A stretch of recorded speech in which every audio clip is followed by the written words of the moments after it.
روایت ہے کہ حضرت شامون علیہ السلام بڑے حق پرست، زبردست، شجاع اور بہادر تھے، اور یہ بھی ایک روایت سے پتہ چلتا ہے کہ ان کے بدن پر بال بہت زیادہ تھے، مانند مثال سر کے بالوں کے، لیکن اللہ تعالیٰ نے ان کو قوت بہت زیادہ عطا کی ہوئی تھی۔ اور ایک شہر کا نام اموزیہ ہے، کنارے دریائے روم کے۔ اس شہر کے بادشاہ کا نام فوتا تھا، وہ بڑا کافر تھا۔ اس نے ایک مکان بھی عالی شان دریا کے کنارے تیار کرایا تھا، اور اس مکان کے بڑے بڑے ستون تھے، اور وہ اس میں اپنا جشن منایا کرتا تھا۔ اور حضرت شامون علیہ السلام 4 مہینے ہر سال اس بادشاہ سے جا کر لڑا کرتا تھا، اور اس کافر بادشاہ کا 6000 لشکر تھا۔ حضرت شامون علیہ السلام اس لشکر میں گھس کر ہر مرتبہ تقریباً 1000 اس کے فوجی مار آتے تھے، اور کثیر تعداد میں مجروح کر کے آتے تھے۔ پھر اس کے بعد وہ اپنے گھر میں بیٹھ کر اپنے خدا کی عبادت برابر کرتے رہتے تھے، اور 4 مہینے برابر خلق خدا کی ضیافت بھی بہت کرتے تھے، اور خدا تعالیٰ ان کافروں پر ہمیشہ ان کو غالب رکھتا تھا، اور اسی وجہ سے تمام کافران سے عاجز رہتے تھے۔ اور ایک روایت سے یہ معلوم ہوتا ہے کہ حضرت شامون علیہ السلام کی بیوی نیک بخت اور پارسا تھی۔ ایک دن کافروں نے آپس میں صلاح کی کہ حضرت شامون کی بیوی کو کچھ فریب دیا جائے۔ تب بادشاہ اموزیہ نے فریب کر کے کسی شخص کو مخفی شامون کی بیوی کے پاس بھیجا۔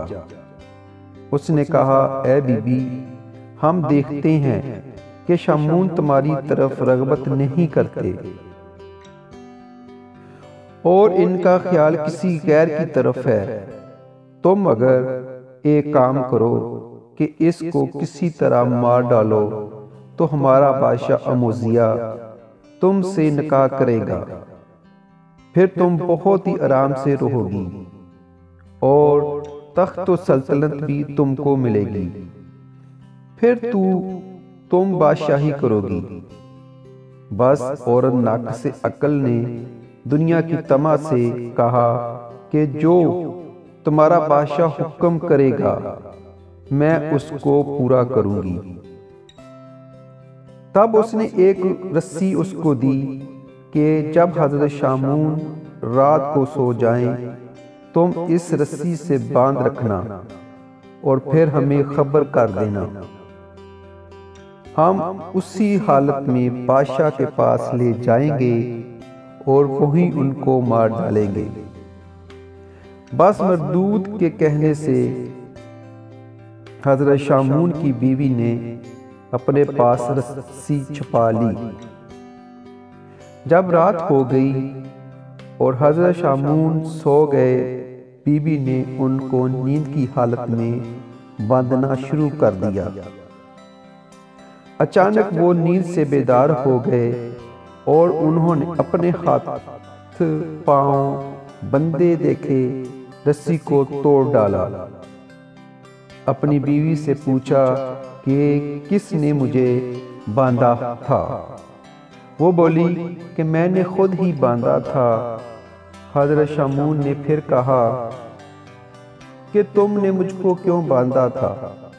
وہ بولی، میں تمہارا زور آزماتی تھی کہ تمہارے اندر زور ہے یا نہیں، اور میں یہ دیکھنا چاہتی تھی کہ کوئی دشمن تم سے لڑ سکتا ہے یا نہیں۔ یہ سن کر حضرت شامون نے کہا کہ تم خاطر جمع رکھو، کوئی دشمن خدا کے فضل سے ہم سے زور میں بڑھ نہیں سکتا۔ پھر 4 مہینے کے بعد حضرت شامون علیہ السلام نے اس شہر میں جہاد فی سبیل اللہ کے واسطے اور پھر وہاں سے لڑائی فتح کر کے واپس تشریف لے آئے۔ پھر بادشاہ اموزیہ نے حضرت شامون کی بیوی کے پاس لوگوں کو بھیجا۔ وہ بولی میں نے اس کو باندھا تھا لیکن وہ بڑا ہی زور آور ہے، اس نے رسی توڑ ڈالی، تم لوگ بادشاہ سے جا کر کہو۔ چنانچہ وہ لوگ پھر واپس بادشاہ کے پاس چلے گئے، بادشاہ سے کہا۔ پھر بادشاہ نے بہت سا مال و دولت دے کر اور ایک لوہے کی زنجیر حضرت شامون کی بیوی کے پاس بھیج دی کہ اب اس کو باندھ رکھنا اور فوراً مجھ کو خبر دینا۔ بس دوسرے دن حضرت شامون کو ان کی بیوی نے لوہے کی زنجیر سے باندھا۔ جب حضرت شامون نیند سے بیدار ہوئے تو انہوں نے اپنے پاؤں پھر زنجیر سے بندھے دیکھے۔ یہ دیکھتے ہی انہوں نے اپنے ہاتھ پاؤں ہلائے تو وہ زنجیر ٹوٹ گئی۔ پھر اس کی خبر بادشاہ کو پہنچی۔ بادشاہ اموزیہ بولا کہ لوہے کی زنجیر سے اور کوئی چیز مضبوط نہیں، آخر میں اس کے باندھنے کی واسطے کیا بھیجوں؟ اب تو صورت یہی ہے کہ اس سے کہو کہ جس طرح ہو سکے اس کو میرے پاس بھیج دو۔ پھر انہوں نے حضرت شامون کی بیوی سے جا کر کہا۔ وہ بولی بہت اچھا، کچھ تدبیر کروں گی اور پھر آپ کو کہلا بھیج دوں گی۔ آپ سب خاطر جمع رکھیے۔ ایک دن شامون لڑائی سے واپس گھر میں آئے، اپنی بیوی سے ہر طرح کی بات کرنے لگے۔ ان کی بیوی نے کہا، اے صاحب تم کو اللہ تعالیٰ نے بہت زور دیا ہے، اب تم ہم کو یہ بتاؤ کہ ایسی کوئی چیز ہے کہ اس سے تم کو بند کر کے رکھ سکیں، تم اس کو باوجود زور آزمائی کے توڑ نہ سکو۔ یہ سن کر حضرت شامون نے کہا کہ تم کو اس سے کیا مطلب ہے اور یہ چیز تمہارے کیوں پوچھتی ہو؟ وہ بولی میں پوچھتی ہوں کہ تم سے کوئی اور زور آور ہے یا نہیں۔ یہ سن کر حضرت شامون نے کہا کہ مجھ کو ایک چیز سے باندھ سکتی ہو، یعنی میرے سر کے بالوں سے یا بدن کے بالوں سے، اس کو میں نہیں توڑ سکتا۔ یہ سن کر اس کی بیوی نے شب کو نیند کی حالت میں ان کے سر اور بدن کے بال تراش کر رسی بٹ کر ان کے مضبوط بنا لی۔ انہوں نے نیند سے اٹھ کر اپنی بیوی سے پوچھا کہ ارے مجھے کس نے اس طرح سے باندھا ہے؟ اس کی بیوی بولی کہ میں نے باندھا ہے اور میں تمہاری قوت آزماتی ہوں کہ کوئی دشمن بھی آپ کو باندھ کر نہیں رکھ سکتا، لیکن خدا کی مرضی کہ میں نہیں کہتی ہوں۔ حضرت شامون نے اپنی بیوی سے کہا کہ اگر میں ہلوں گا اور زور لگاؤں گا تو میرے تمام بدن کی ہڈیاں درہم برہم ہو جائیں گی۔ بس ان کی بیوی نے جب دریافت کیا کہ بال کے بند توڑنے کی ان کو طاقت نہ رہی، پھر بادشاہ اموزیہ کو خبر دی۔ یہ سنتے ہی اس ملعون نے 1000 جنگی شتر سوار بھیجے۔ انہوں نے آ کر حضرت شامون علیہ السلام کے ہاتھ پیر ناک کاٹ کر ان کی آنکھیں اور زبان نکال کر اور اونٹ پر لاد کر ان کافروں نے بادشاہ کے پاس حاضر کیا، اور سب کافر کہنے لگے کہ اب ہم سب شامون سے محفوظ ہو گئے ہیں۔ جب ان کو بیت ست بوا اور زبان کٹی ہوئی، آنکھیں نکلی ہوئی، صرف ان کا دھڑ باقی تھا۔ بادشاہ اموزیہ کے سامنے لے کر رکھا تو کوئی شخص ان کافروں میں سے کہنے لگا کہ میرے باپ کو اس نے مارا تھا۔ کسی نے کہا میرے بھائی کو اس نے مارا ہے، اور پھر ہر شخص دعویٰ کرنے لگا کہ جب دیکھا کہ ابھی دھڑ میں کچھ معمولی سی زندان باقی ہے تو سب کے سب کہنے لگے کہ اس کو کسی شدید عذاب میں ڈال کر بالکل مار ڈالو۔ سب کافروں نے مشورہ کیا کہ اس کو دریا کے کنارے لے جا کر بالا خانے پر سے دریا میں گرا دو۔ چنانچہ انہوں نے ایسا ہی کیا۔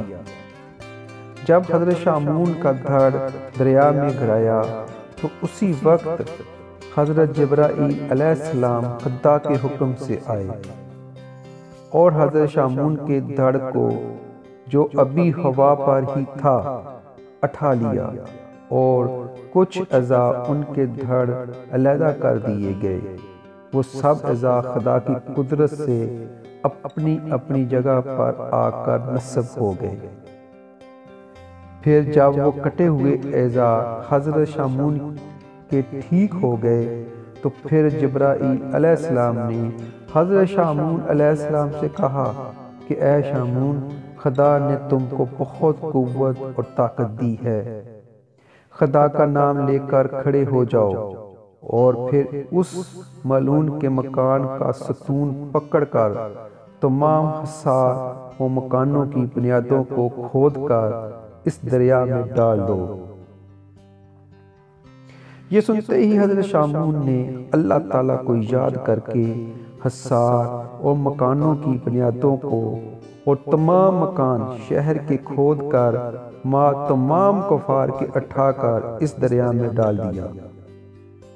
اس طرح کیا کوئی آدمی اور شہر کا نام و نشان باقی نہ رہا، اور پھر خدا کا شکر بجا لائے اور اپنے گھر جا کر اپنی بیوی کو مار ڈالنے کا قصد کیا۔ خدا کے حکم سے حضرت جبرائیل آئے اور کہا کہ خدا تم کو فرماتا ہے کہ اپنی بیوی کو مت مارو اور کوئی اذیت بھی مت دو، کیونکہ اس نے نادانی سے بادشاہ اموزیہ کی صلاح سے تم کو باندھ کر اس کے حوالے کیا تھا۔ چونکہ عورت ناقص عقل ہوتی ہے، تم اس کی یہ تقصیر معاف کر دو، اس کے ساتھ نیک سلوک کرو، خدا مالک ہے۔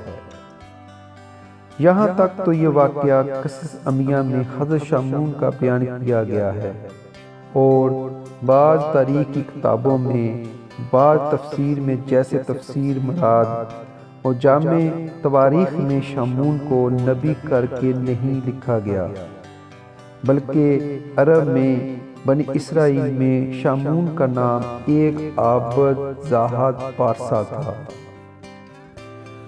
اولن اس کو اللہ تعالیٰ نے بہت زور دیا تھا۔ اس کی نیک کاری اور نیک نیتی کے سبب ثانیہ 1000 مہینے کی عمران کو بخشی اور وہ 1000 مہینے تک روزے رکھتے تھے اور شب و روز عبادت کرتے تھے اور کافروں سے جہاد کرتے تھے، اور وہ ہر وقت نیک کام کرتے تھے جو ثواب کا باعث ہوتے تھے۔ ایک دن ان کی بیوی نے کافروں کی صلاح سے کافروں کے ہاتھوں سے ان کو مروا ڈالا، جس کا ذکر تفسیر مرادیہ میں لکھا ہے۔ میں اسی پر اس واقعہ پر اکتفا کرتا ہوں۔